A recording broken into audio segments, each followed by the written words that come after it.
Hi, I'm Graham Blackburn, and this episode of Traditional Woodworking is all about dovetail joints.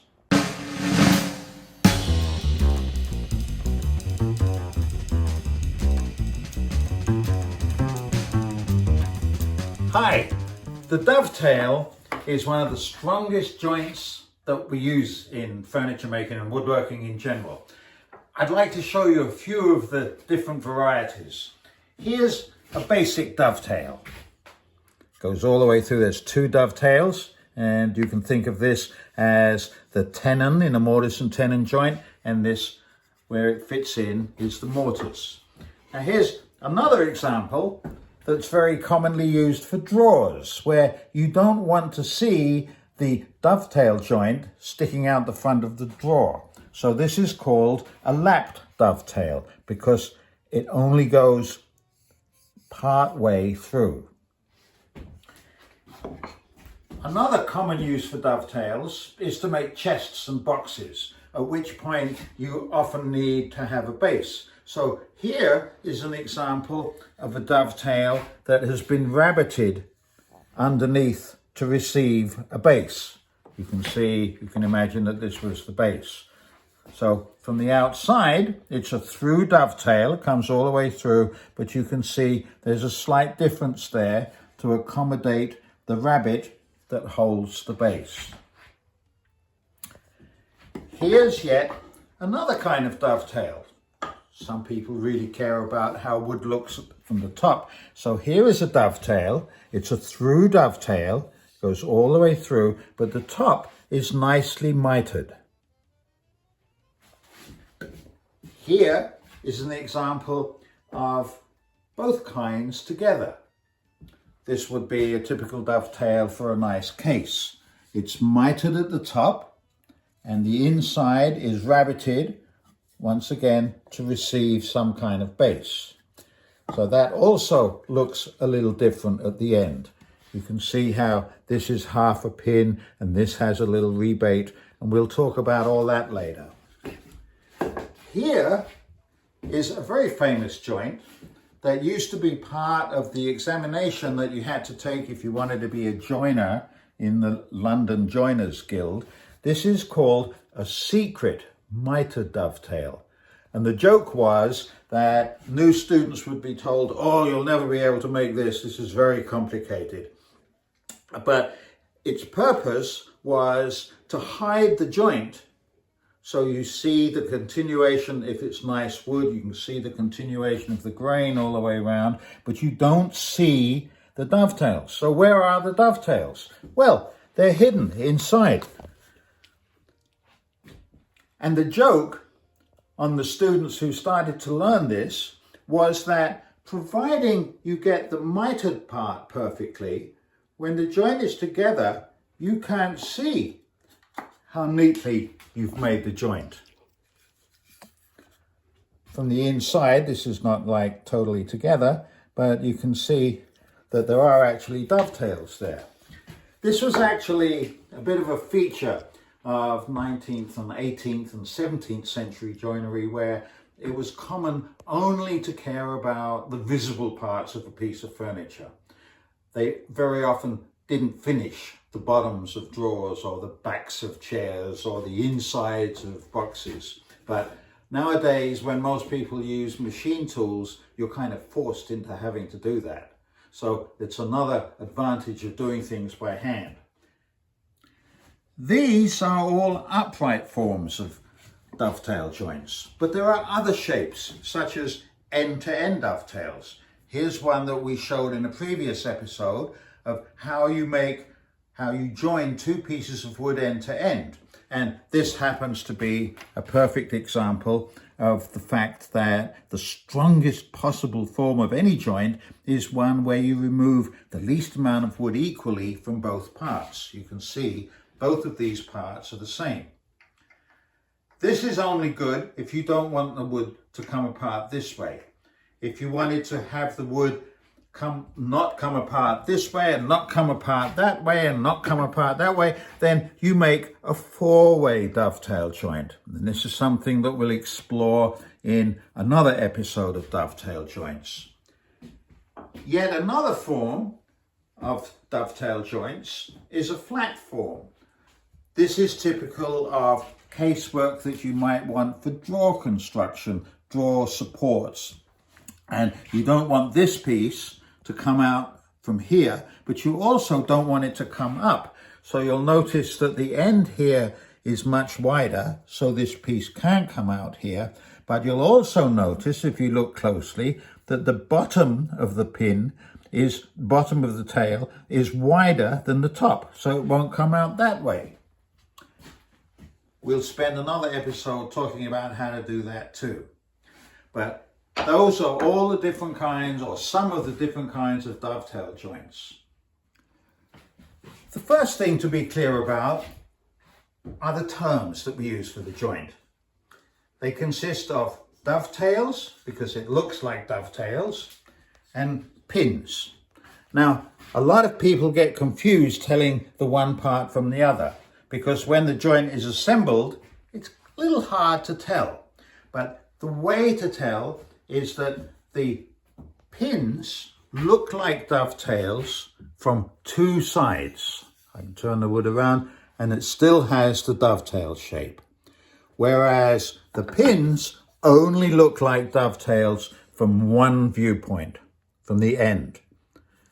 From the sides, whether it's front or the back, it just looks like regular finger joints.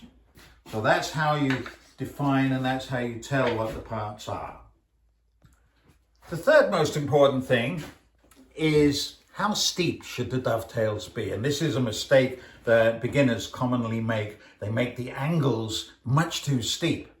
And if you're using hardwood, that means that the ends of the tails can be so steep that you're working with end grain, short grain that can break off. So what are the angles that work best for dovetails? Well, there are lots of different ways of doing it, but here's one simple rule to remember. If you're using hardwood, if you measure 8 inches down and 1 inch in, and then connect that and set your bevel, that's a good angle for hardwood. Softwood, by its very nature, it's possible that if you didn't make the angle steep enough, you could actually pull the piece out. So the angle for softwood, the easiest way to remember that, is you come down 6 inches and go in 1 inch. So here's an example of that. Now, it doesn't have to be that exact. And in practice, more often than not, I simply go to another piece of furniture that I've made and I adjust the bevel to match the angle of the piece. I do one other thing too. I frequently make little templates to lay things out, and so I can determine the angles here. So here are several little templates that I've made. And one last aspect is, what should the proportions of the pins to the tails be? Well, ideally, they should be equal. But since this is such a strong joint, then I usually make the ends of the dovetails a little bit more than twice the width of the ends of the pins. But as you can see on this piece over here, sometimes I make them very, very tight, very small. So now let's look at the basic procedure for cutting a very simple dovetail. Start off with 2 pieces of wood that I want to join together with a dovetail. And as we've mentioned before in previous episodes, one of the first and most useful and important things to do is that you mark where the pieces are going to go. So I've marked this and I've marked that, so I know that the pieces go together like that. Something else that I do that's not commonly recommended is that very often people will tell you to lay out the thickness of the piece of wood and then allow a little extra that you can plane off afterwards. That's a sloppy way. It's much neater if you start out by making sure that the end of the wood is perfectly square. And we talked about how to do that in a previous episode, either by using the bench hook, where you can simply shoot this and it makes the end of the wood perfectly square and perfectly true. Do that on both sides, and then I will take a marking gauge and I will set the marking gauge to the thickness of the wood. Now here's another little trip. You'll notice that in this marking gauge there's a screw, and the purpose of that screw is to allow me to turn the pin around, because the pin is beveled. It's flat on one side and beveled on the other side, and depending which way around I want it, on here I want the bevel to be on the inside. This is the finished line. So I would mark this all the way around, and then I would do exactly the same thing on the matching piece. And now we're just going to make one dovetail. I could use my sliding bevel. I could use a template and scribe around the template for where the dovetail should be, or I could use another simple little device known as a dovetail marking gauge. So let's use that. We'll put that in the middle, and then we'll take a pencil or a pin and we will scribe down here and down here, right? And we can scribe across the top. And now all we have to do is to saw down those two sides. So let's do that. Now remember that it's much easier to know that you're sawing vertically than that you're sawing at some kind of angle.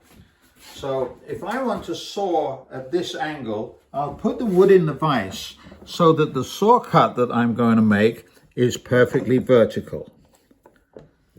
And then I take my dovetail saw and I will very carefully saw down that line.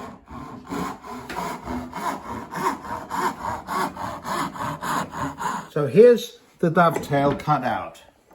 Now we mark the dovetail on the part that's going to be the pin simply by laying it on, and either with a pencil or, if you want to be really neat, with a scribe, and then come down the front of it so we can see down here and down here, and we do that on the other side.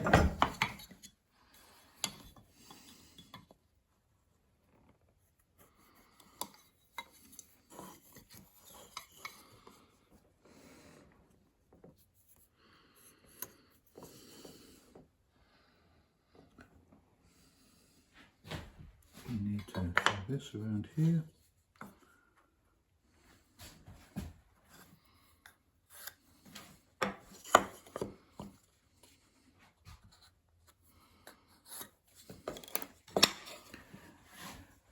Having marked out the pin from the dovetail, I'm now going to saw the middle bit out. So once again, I put it in the vise and carefully using my saw to the line.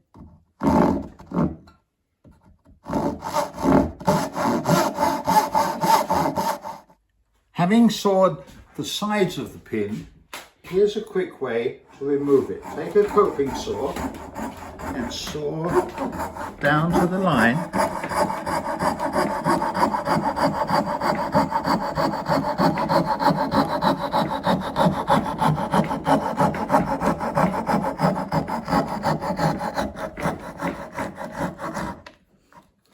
And then saw the other way into the line.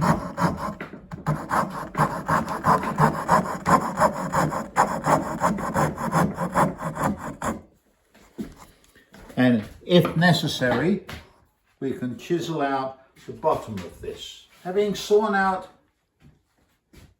the pins, you now see if it works.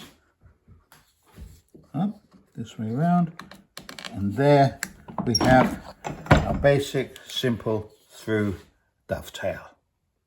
So that's your basic dovetail. If you like that and you really want to learn how to do the more complicated ones, the more fun ones, then don't forget to subscribe and then hit the like button, and we'll let you know, and you can come back and we'll show you secret miter dovetails and end-to-end dovetails.